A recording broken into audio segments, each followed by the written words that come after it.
And here's the interesting thing. Most people, at least in our world, are brilliant at what they do. You see, most experts and speakers think that they have a messaging problem, but they don't. They have an audience connection problem, and it is far deeper than a messaging problem. It is the curse of knowledge. As experts, we assume people want our knowledge, but people actually only care about solving their problems. And if you can't speak in their language about their problems and the solutions you bring in a way that is simple to understand, that removes the points of resistance to entry to your world and makes them feel they have a safe pair of hands, unless you can do that, people are not going to lean in.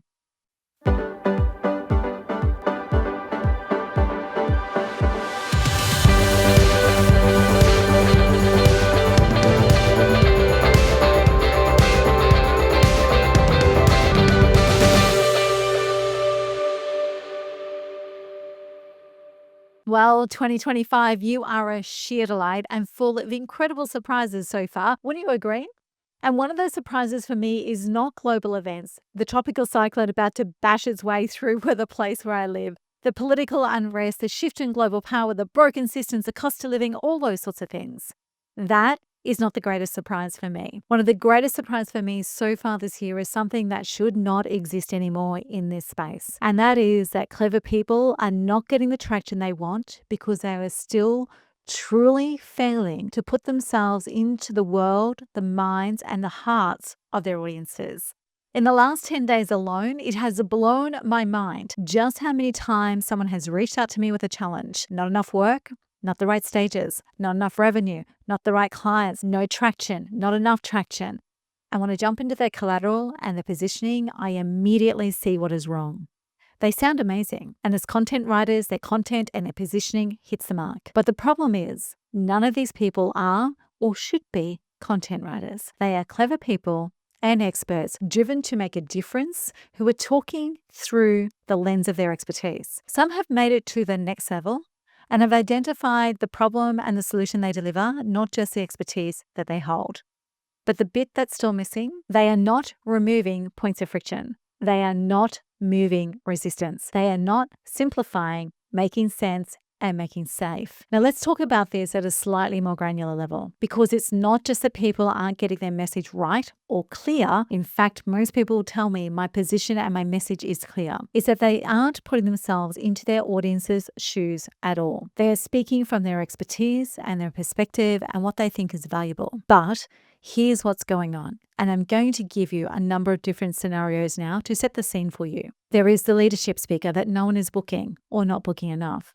And this is the speaker who has a keynote on leadership transformation. Their tagline, unlock leadership potential and drive high performance. The problem? No one is waking up thinking about unlocking leadership potential. What is the fix then? Something like why your top employees are quiet quitting and how to fix that before it's too late.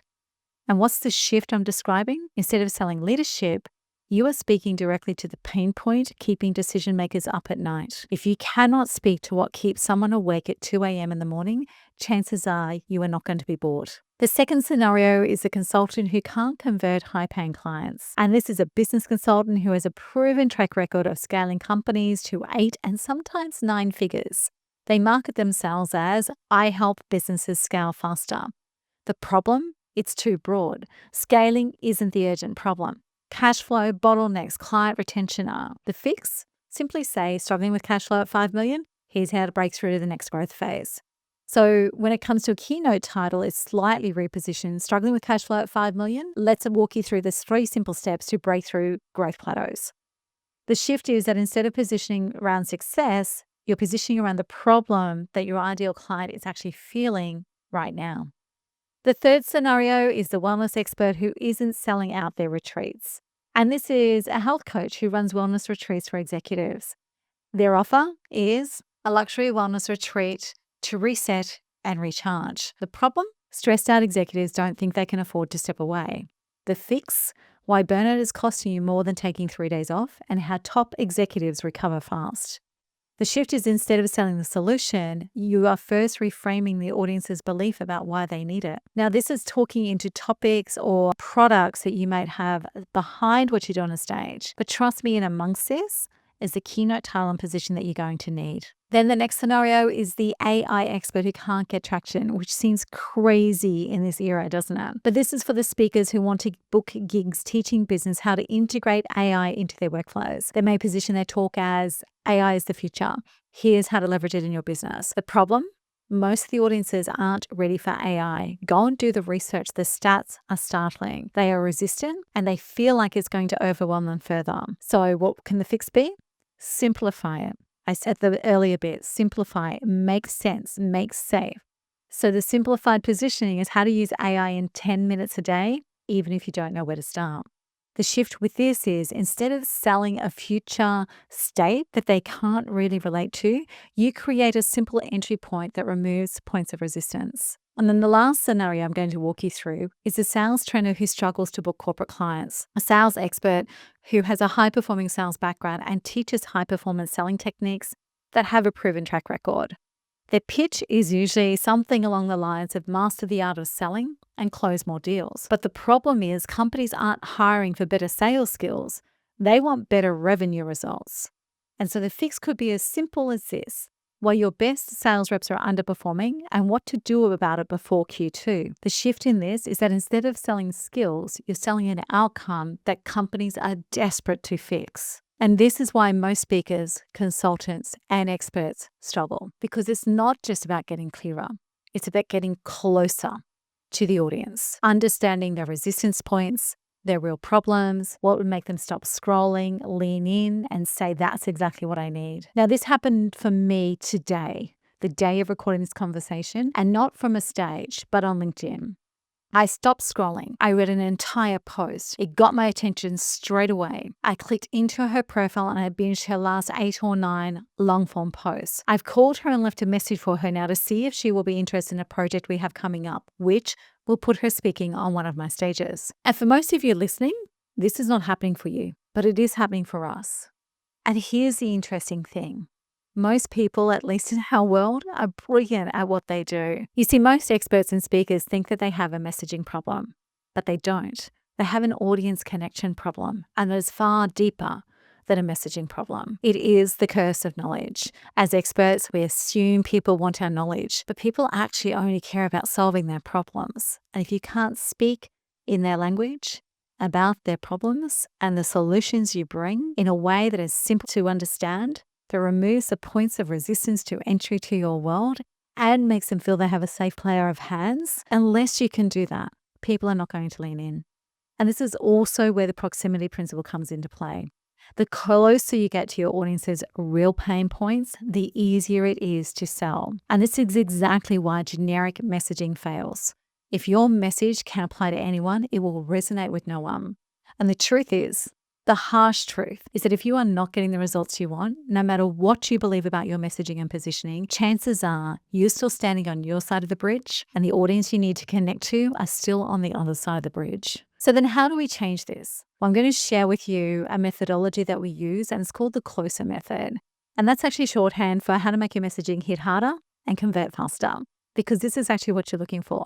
From your positioning of your brand, through the positioning of your speeches, through the positioning of your products and positioning of your services, you actually need to get better at this. Now, each letter in the acronym, of course, represents a key step in moving from clear to close. Because we don't want you clear, we want you close. So let's start. The first letter is C. You need to clarify their resistance. What is stopping them from engaging with you?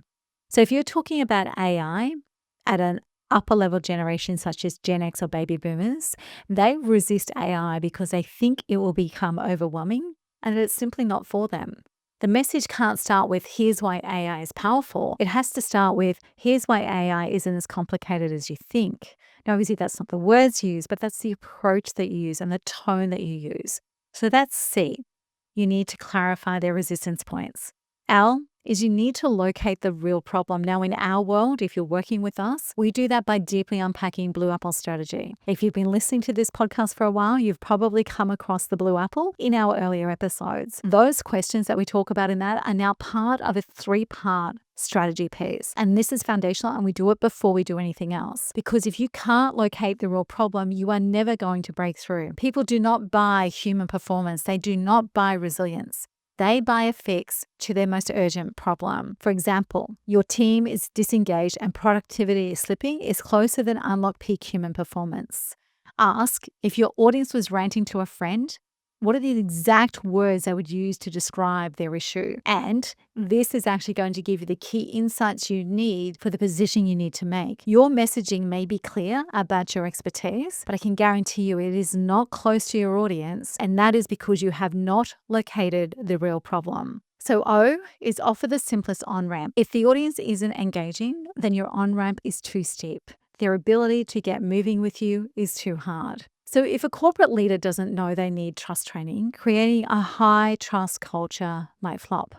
But while your best people are quiet quitting on what to do about it, will get you in the door. Some of these shifts are so simple it's crazy, but this is where you need to excel. This is where you need to actually understand to get close to your audience. It's all about removing every point of resistance. So O is offer the simplest on-ramp for them to join you in your world. S, and this one is so important, speak their language, not yours. I remember years ago doing some work with Kurik Ashley, who was a mindset coach for Australia's 2000 gold medal Olympians in volleyball. And he's also an incredible mindset coach and motivator. And he once said, and it's something that's always stuck with me, if you want success in something, you have to learn the language of it. And you will never have success in something until you learn the language of it. So when you're speaking, speak in their language, not in yours.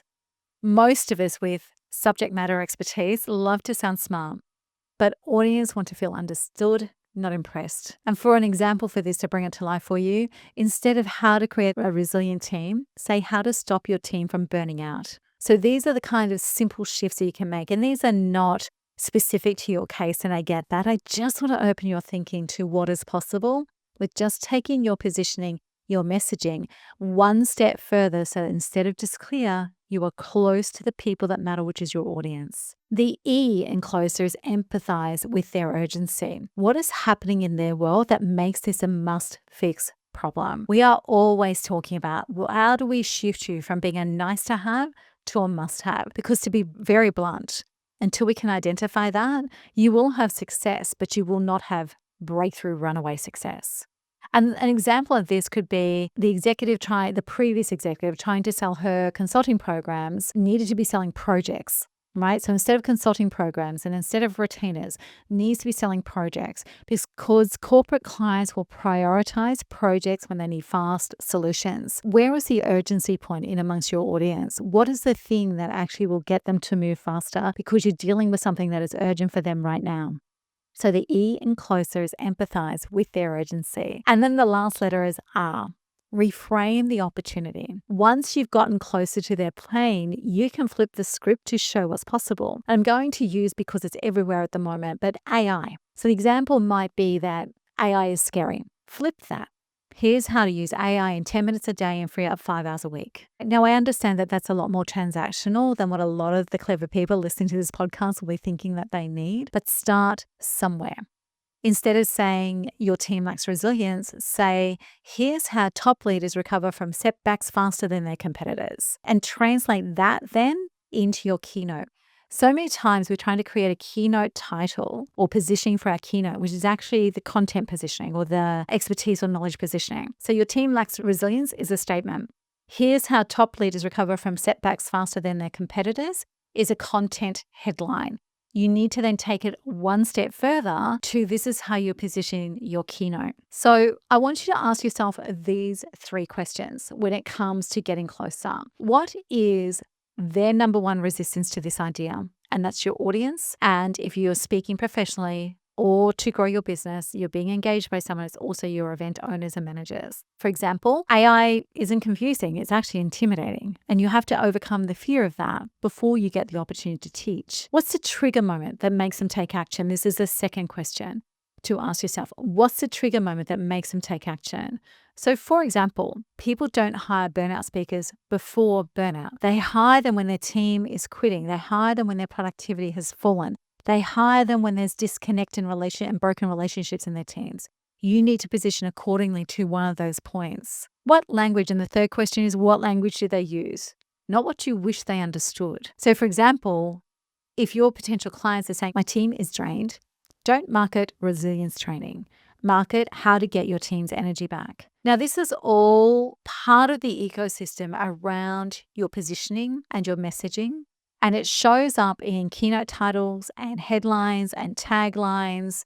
And it also shows up when I land on your digital footprint. So when it comes to language, which is this one, what language do they use? Also watch language you use. Quite often when I'm speaking to somebody who's about leadership, I'll go and look at their speaker reel and they'll cover teams and they'll cover leaders and they'll cover individual and they'll cover self-leadership, all these things under the guise of leadership. And I still don't know what problem they actually solve. And to be honest, I don't know whether I would hire you to work with my team, whether I'd hire you to work with my leadership, whether I'd hire you as a personal coach.